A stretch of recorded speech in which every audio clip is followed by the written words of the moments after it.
Yo, what's up everybody? It's me, WDMichael, and in today's YouTube video, we're going to be talking about the brand new 7-star Tera Raid event happening in the Pokémon Scarlet and Violet video games, and that involves Typhlosion. Now, this raid released last night. We had a YouTube video where we had some guide or some raid builds set up for this one.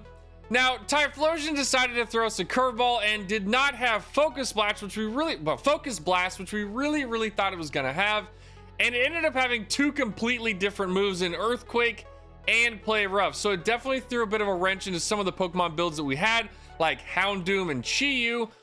But with that being said, when some Pokemon aren't actually usable, some other ones pop up, and that is exactly what happened. We had a couple of other Pokemon that we didn't think about pop up and show that they were very consistent and able to take this raid out pretty much every single time. So I made some new builds for it, and I want to share that with you today so that you can consistently knock out the Typhlosion raid with these 3 raid builds. So let's hop into the video and check out these builds.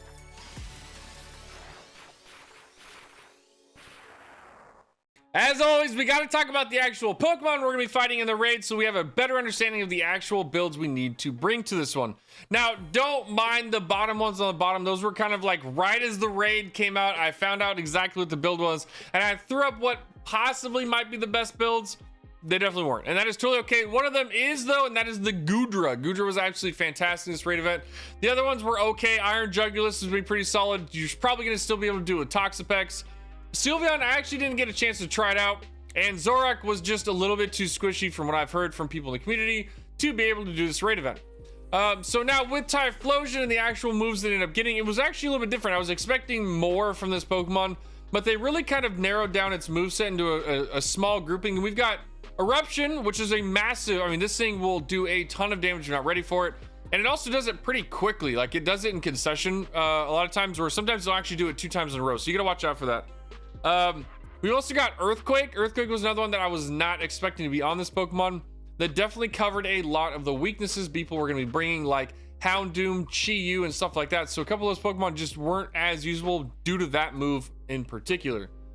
Shadow Ball was one we were expecting due to the fact that it had the stab Tera typing. Play Rough was another just new one, just out of nowhere. Had no idea this thing was gonna have it, but it had it. So we had to kind of pay attention to that one. And so with it being a physical move, we kind of had a way to where, like Goodra and stuff like that, we were still able to bring them because it's not actually generally not just dumping out Play Rough every single turn. So you're able to mitigate some of the actual damage from that to where those Play Roughs aren't really doing as much as you think they might. And then for the final move, we do have Sunny Day to boost his fire moves, and we have ways of getting rid of that. So overall, I would have to say that this raid was probably one of the easier ones. Once we kind of figured out the raid group, and we had a really just a consistent way of beating it every time. It wasn't like it ever ended up getting close. We pretty much just handled it every single time we went into it. So as far as raids goes, if you use these 3 builds, you're going to do it easily every single time without any issues, as long as you play with it right and do the things that we talk about in this video. So let's get into the first build, and let's actually talk about the damaging Pokemon for this, and that is going to be Annihilape. So Annihilape is going to be the damage dealing Pokemon out of this trio of builds we're going to have for you today. Annihilape has the just insane ability to rack up damage that it can put out in Pokemon, and the longer that it's on the field or longer it's in battle, the more damage it's going to do.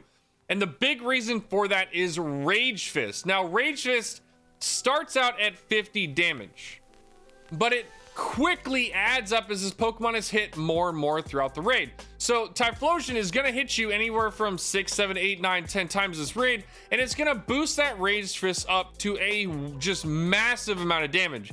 And the best part about this is that you don't need to worry about the Annihilape getting knocked out, because those stacks don't go away when you get knocked out. If you say you get hit 3 times, you get knocked out, and then you return back to battle, those 3 stacks are still there, and you're still doing 200 damage with your Rage Fist even after getting knocked out.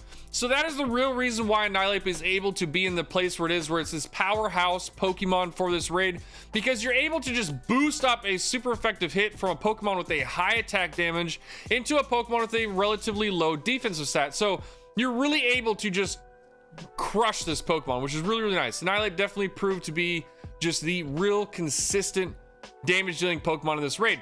Now, with Annihilape, one of the things is you need it to get hit. You need it to get hit by the Pokemon on the field. So you need to actually get those Rage Fist boosts. In order to do that, you need some survivability. And that's what the other two Pokemon bring in this raid build guide. And that is Goodra and Umbreon. And they both provide their own level of support that the other one really can't do. So it's really nice if you can have an Annihilape, a Goodra, and an Umbreon all on the same team fighting the raid battle together, because they provide a level of support that cannot be matched by really, I don't think, any other Pokemon. Now, as long with the other build, or at least the moves for Annihilape, one of the ones you're going to probably use turn 1 is going to be Screech.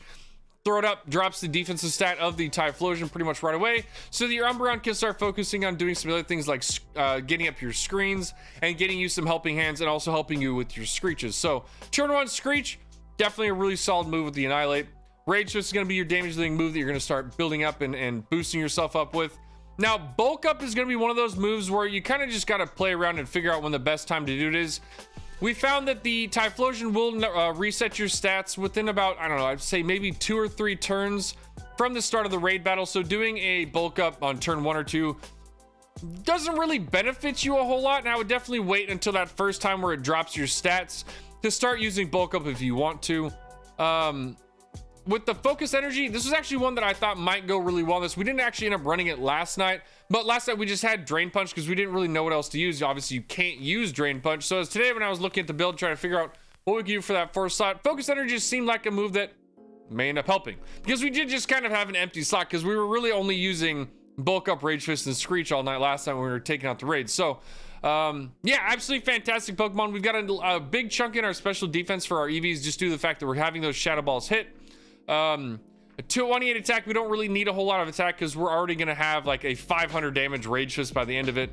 And then 252 HP. So yeah, Annihilape is just a massive powerhouse with a Defiant ability, which is actually really funny. Defiant actually proc quite a few times because Play Rough has a chance to drop your stats, as well as Shadow Ball. So there's actually a couple times where Defiant came into play as well, and just even boost our damage even further. So yeah, Annihilape, fantastic damage dealing Pokemon. It lives through pretty much everything that Typhlosion throws at it with a 2, 3, even 4 hit KO on it. So definitely has a lot of survivability, and it's even pushed further with our next two Pokemon, the Umbreon and the Goodra. So let's start off with the Umbreon next. Okay, so we've got our first support Pokemon with our Umbreon. Now, Umbreon does not have any damage dealing moves. It does not need to. Reason being is because you have Annihilape. Annihilape is your damage. And if you're doing your job correctly, it won't get knocked out, and it will be able to do all the damage you need to take out this raid.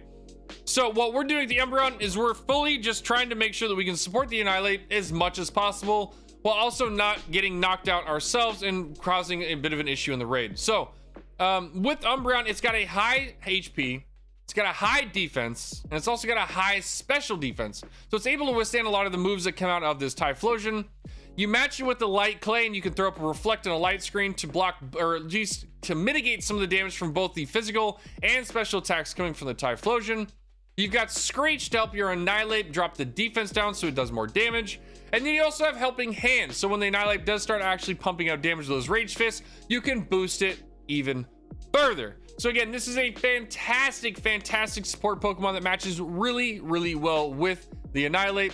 Provides a lot of support that definitely, like, the Annihilape really benefits from it. And I promise you, there was one time in the raid where we were doing it last night, where we were just sitting there for the first like 3 or 4 turns setting up, and the Annihilape just about one-shot the Typhlosion. So it's definitely got a ton of power, and the Umbreon just helps it really hit that peak that it needs to. So solid Pokemon. But let's hop into the next one, which is going to be our Goodra.